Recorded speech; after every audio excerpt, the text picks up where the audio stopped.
Welcome to episode 2 of the book Releasing Your Potential by Dr. Myles Munroe. Thank you for joining today. I hope that the reflections will be useful. Today's focus is on chapter 1. Episode 1 was on the preface and introductory, sections and what we could learn from there. So today's episode is focusing on chapter 1 and the lessons that we can glean from there. The chapter is themed The Tragedy of Unreleased Potential. The Tragedy of Unreleased Potential. And it begins with the statement, the death of a seed is the burial of a forest. And I believe this is a key that we have come to appreciate and accept over the course of our journey through potential, right from the book Understanding Your Potential to this second book, Releasing Your Potential. We all have seeds of greatness embedded in us by our Creator. God has designed us to function according to purpose and fulfill certain assignments that reflect the numerous abilities He has given us, the unlimited potential that He has put in us. And just like the seed, if the potential we have is not released, it will be a termination of the great results that many lives would have gotten out of our lives. So when we say the death of a seed is the burial of a forest, what we mean is that the potential of a forest coming out of the seed, the potential of a tree coming out of the seed, of the fruits and all the leaves that would have been a benefit to animals, to humans, and to, generally to life as a whole, would have been buried because the seed failed to sprout out of the earth. When we have a seed that we plant and that seed fails to sprout out and germinate, it means that the end goal, the harvest that could have happened in some days, in some years, in some months' time, would have been terminated. The death of the seed is the signal that that harvest has also been terminated. So it's important that we pay attention to what is happening to our seed and how we are releasing it, how we are germinating that seed, that potential that God has placed in us. And Dr. Myles gives an account of a journey, a trip he made to Brazil, and in paying a visit to the National Museum, he had the opportunity to um, observe some artworks, some works of art, and as an artist himself and someone who loves history, he really appreciated the extent of work and the beauty of potential that had been displayed all around. And he mentions each painting, sculpture, and speechman was the product of the release of someone's potential. Although many of the artists are dead, their works are not. Display after display gave evidence to potential that had not been buried with the artists. They didn't go to the graveyard with all the potential displays that would have happened by them releasing their potential. They didn't carry all that into the grave. They released it, and the results are what were displayed all over the museum for tourists, for people to observe and appreciate the beauty of somebody's potential. Because they had dared to expose the talent hidden within them, I and many others were enjoying, appreciating, and being inspired by their imaginative works.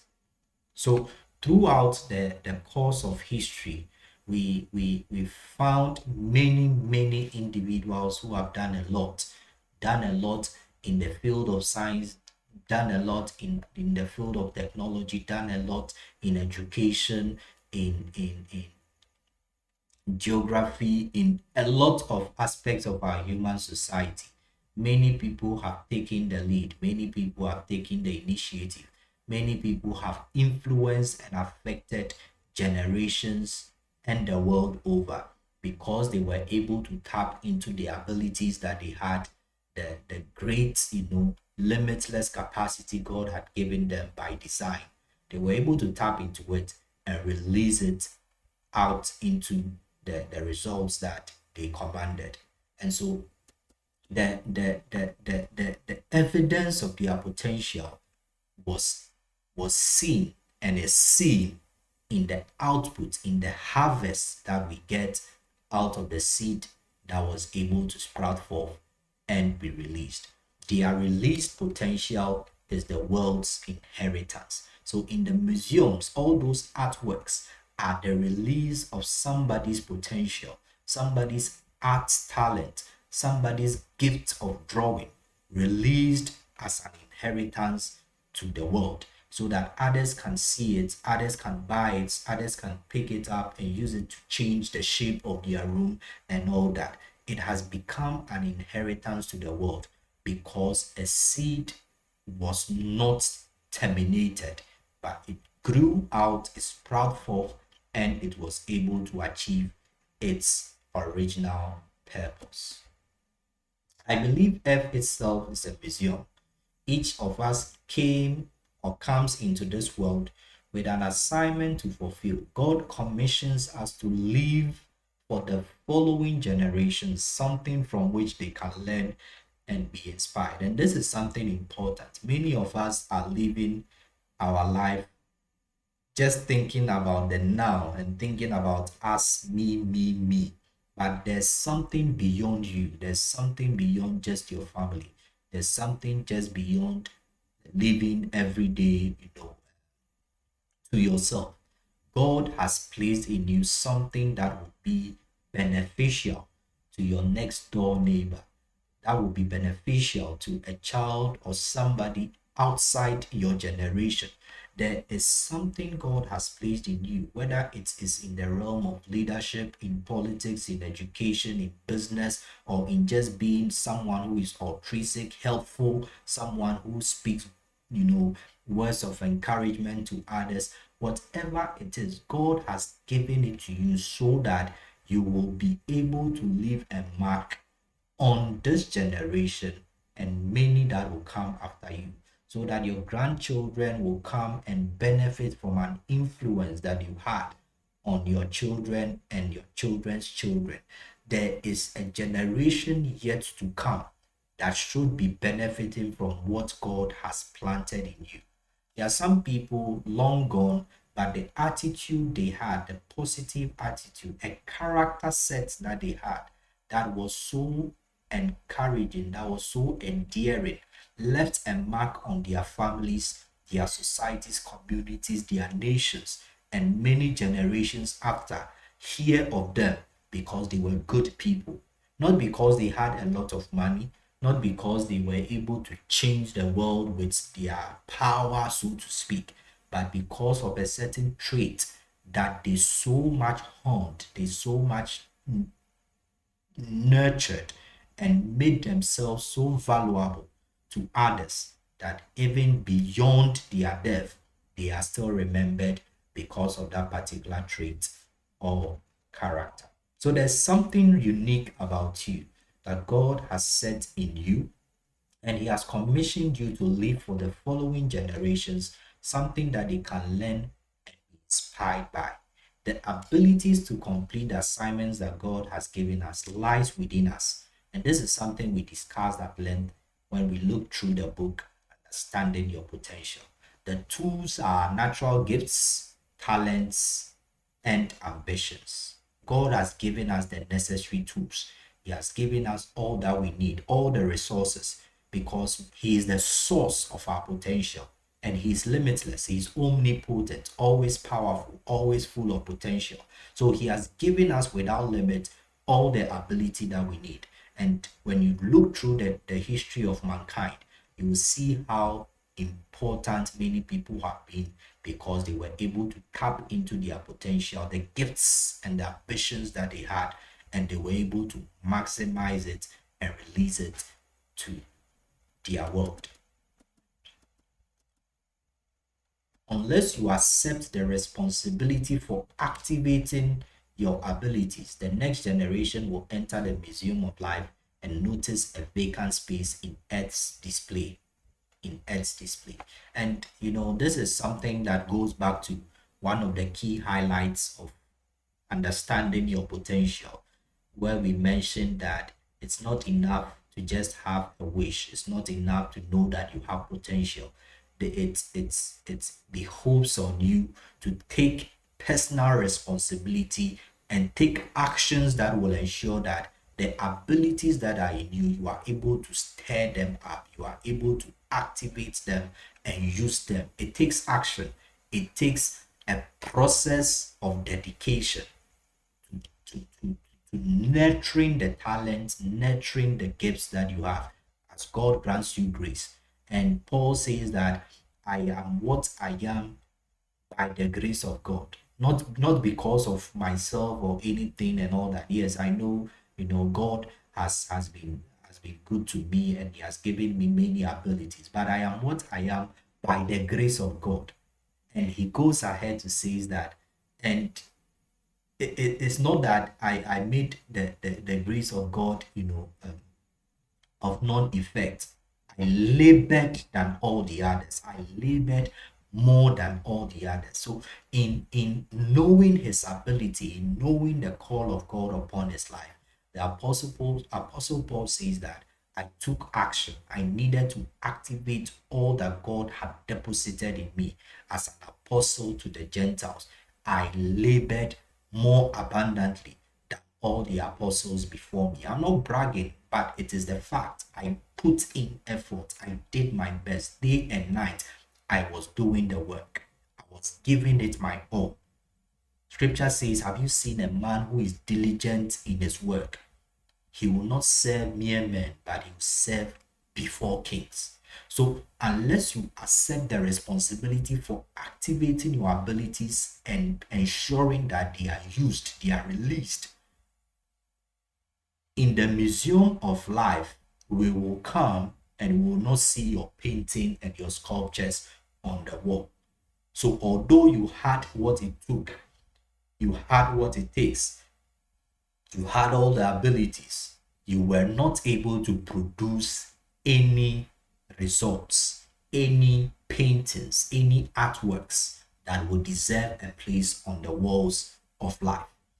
The sign below the place reserved to display the fruit of your potential will read, assignment unfinished, potential unreleased. So when others have had their potential fully explored and released in many works, in leadership, in business, in comforts of others, in humanitarian work, in sports, in whatever field it is, it gets to your turn because you were not able to take responsibility for activating your abilities. There will be a sign there. The empty space over there, you'll find written under it, assignment unfinished, potential unreleased. So potential is there, but it has not been released. The assignment given, you have not completed it. And that will be a tragedy. That will be a very, very, very traumatic experience to the world that is awaiting your manifestation. The abortion of ability. And under this, we get to see how failure to release our potential, our gifts, our talents that God has given us is tantamount to committing an abortion. We have aborted destiny if we fail to release our full potential. The price of greatness is responsibility. And these are the words of Sir Winston Churchill. And the fact that there is ability indicates that there is a responsibility to bring this ability into fruition. So the price that you pay for becoming great is taking responsibility.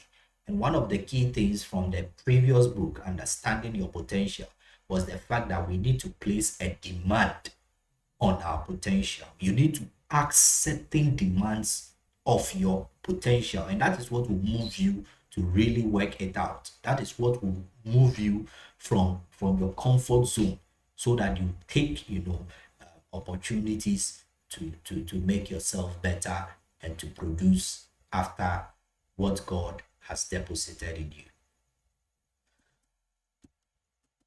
So abortion is not limited to the physical termination of a fetus in a mother's womb. The first act of abortion was performed in the Garden of Eden, when the first man Adam was given the responsibility of carrying the entire human race within his loins. So in creating man, God placed all potential in this man and says that be fruitful and multiply. I have created you out of myself, and so I give you the responsibility of taking charge of all things that I have created. And I also give you a command to be fruitful and to multiply. I need you to be an agent of transformation in this realm that I have given you. I want you to have dominion. I want you to take responsibility for ensuring that what I have given to you is maintained, is multiplied, and is sustained in a very, very productive manner. However, this man, Adam and Eve, failed to live up to the billing that they had upon them. They aborted potential. They aborted destinies of many who were captured in themselves because they failed to follow the instructions of the Creator. And God says that you are free to eat from every tree in the garden, but you must not eat from the tree of the knowledge of good and evil, for when you eat of it, you will surely die. So the instruction was very clear that there are certain elements around, there are certain things around that I freely give to you. You can live as you wish, you can do all that you wish, but there are some limitations, there are some restrictions that I place on you as a way of checking that you do not stray from your mandate. And in the understanding your potential, we discussed that there are certain limitations God places on us as the gardener. There are certain pruning processes He takes us through because they are important in ensuring that we are able to fully maximize and produce after our kind. But the man Adam and Eve failed to live according to the instruction. And so to surely die means to definitely cease from manifesting the fruitfulness that exists within a thing. Death in its simplest form is the termination of potential.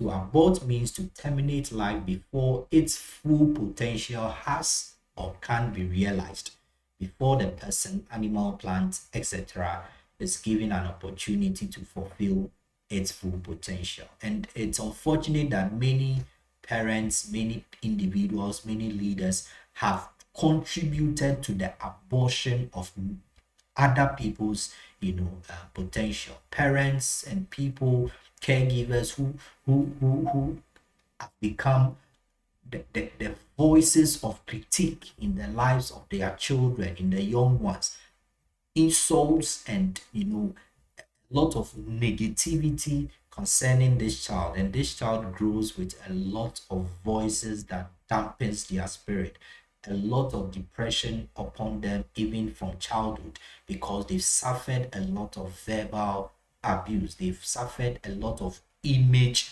abuse, and you are contributing to the death of such a person's potential that could be a blessing to the generations unborn.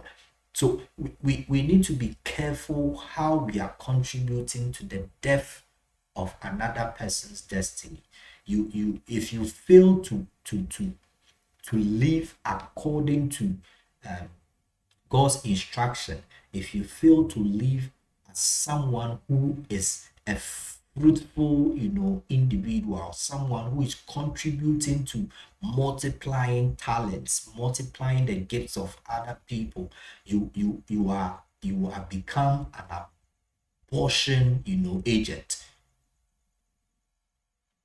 You are terminating life before its full potential is realized.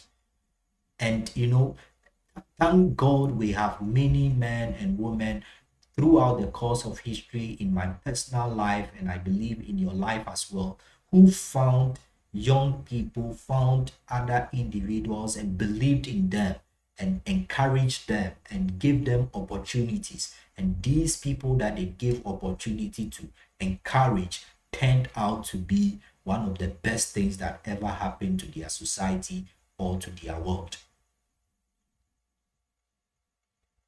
Individuals can terminate their own potential, they can abort destiny, and others may also end up contributing to that termination. You don't want to be one of the people that contributes to the termination of a great potential that God has sent to the earth.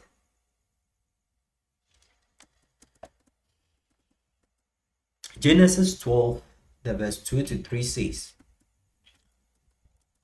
and that is God's, message to Abraham when he called him out of his father's house. He says that I will make you a great nation. I will make you a great nation. Talking to a man, he says, I will make you a great nation. And I will bless you. I'll make your name great and you will be a blessing. So you see that he's making this man great, and in his greatness, he's supposed to be a blessing. All people on earth will be blessed through you. So whoever we are, whatever we are, God has designed us to be a channel through which he blesses others, a channel through which he shapes the world and shapes the lives of people generations after generation. So it's not all about you and how you will be blessed and how you have a lot of knowledge, a lot of wisdom, a lot of ideas, you have a lot of power, a lot of influence, a lot of charisma. How is this going to be a channel through which God reaches out onto other people from this generation and generations after? If you fail to be the man or woman that allows himself to fully maximize, fully release God's potential in you, you will end up aborting all the blessings that the earth should be receiving through you. And you would be a man or woman who never became great, and because of that, you never became a blessing to other people. God says, I will make you a great nation and I will bless you. I will make your name great and you will be a blessing unto others.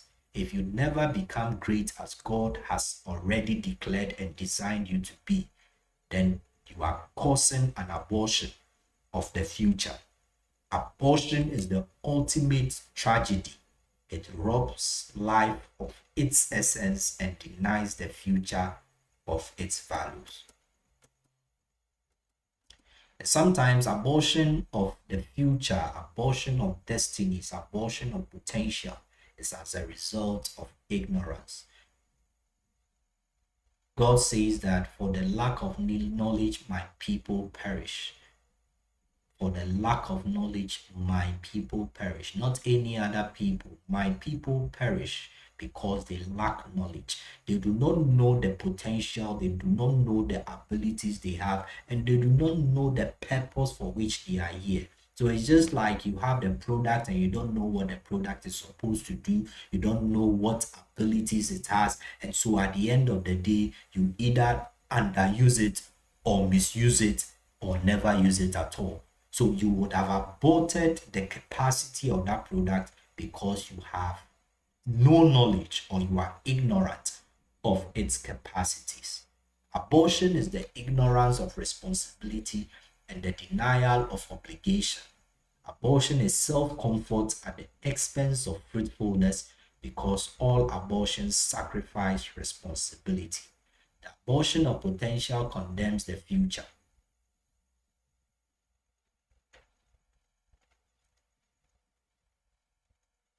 The abortion of potential condemns the future. The abortion of potential is the death of the future, and it affects generation after generation. There's always a ripple effect. There's always a ripple effect. So if you live a careless life, you cause a damage to your children as a father, as a mother. You cause a damage to the people that would have benefited from a responsible you, a productive you, a fruitful you. It's not all about you. It is about the people that God has placed at the entrance of your life to be a blessing to. So if at the end of the day you exit and these people never benefited from your entry into their lives or your entry into the world, then you would have been a very tragic, experience to the earth. The abortion of potential is the death of the future.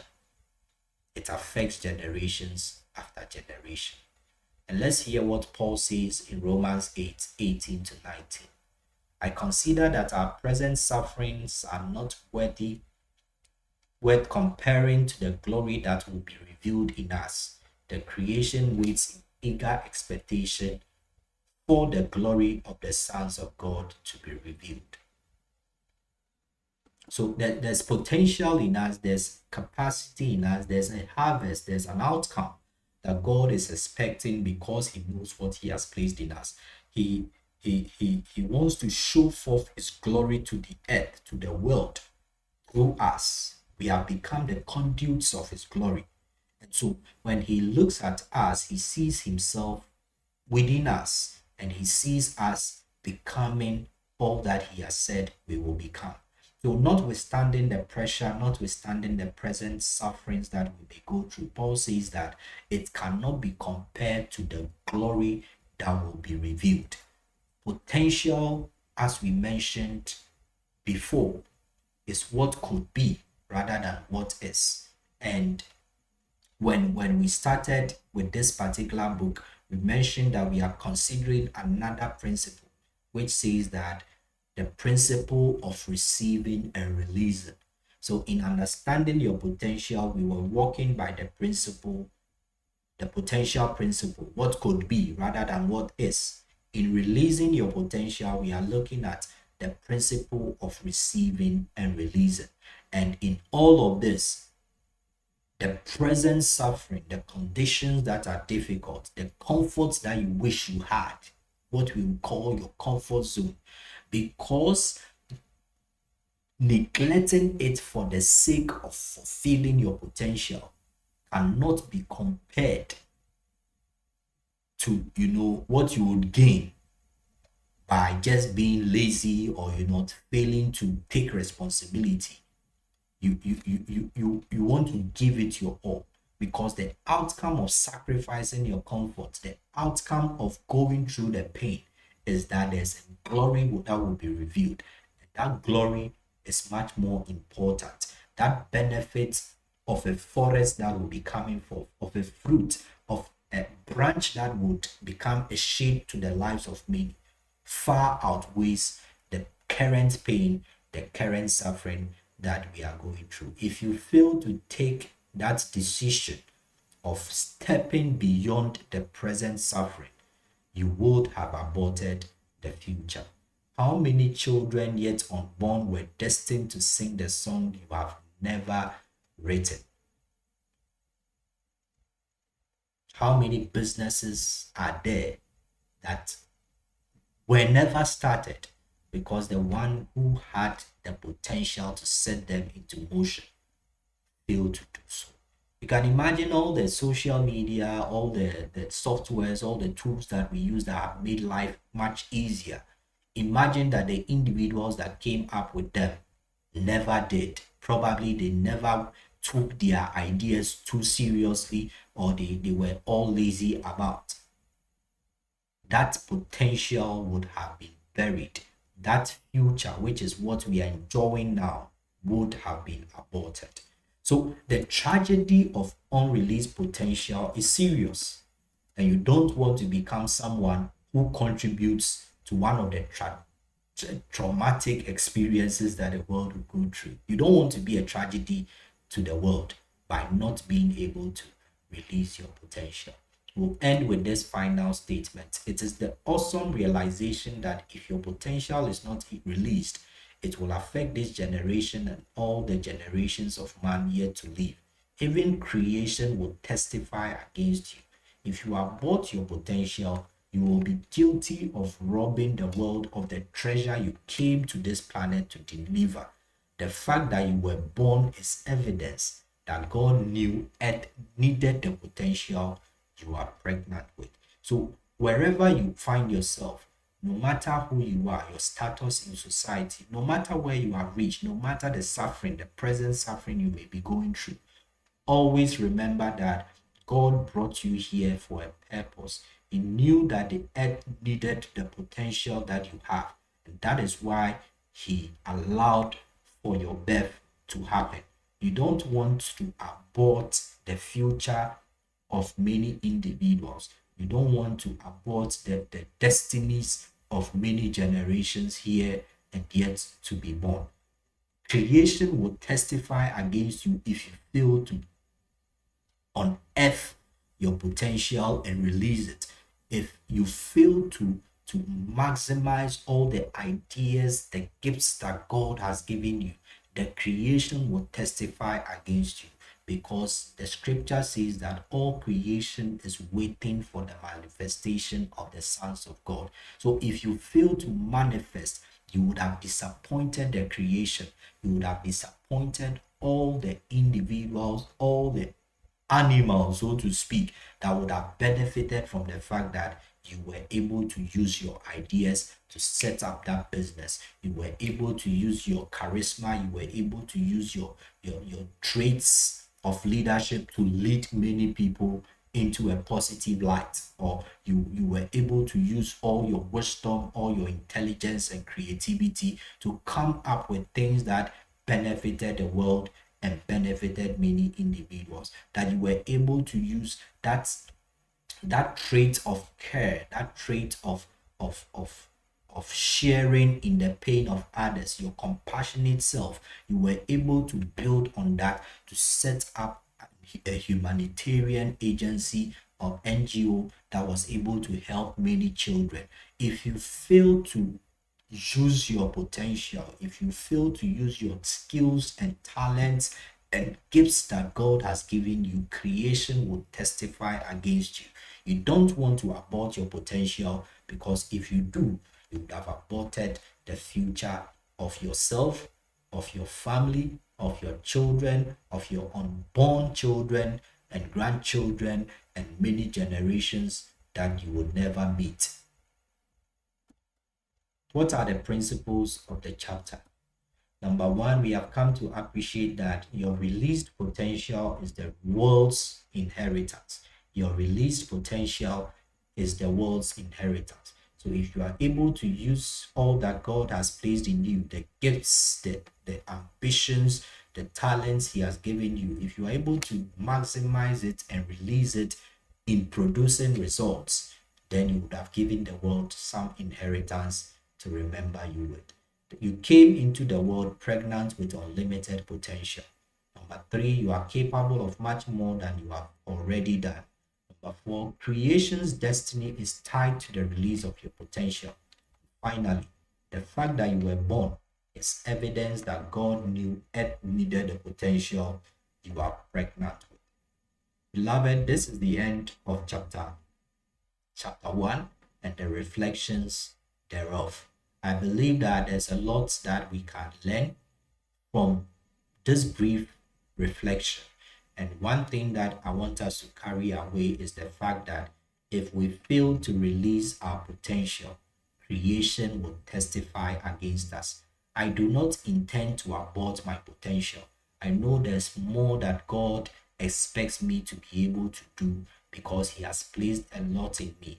And I know that you are also not ready to abort your potential because you know that you have a lot and that the world is yet to see all of the glory that God is waiting to reveal to it through you. Let us take advantage of the resources God has given us, the ones He has placed within us, and the ones that He has made available all around us. And let us do our best not to commit a tragedy of not releasing our potential. Stay safe and always be a blessing. Bye bye.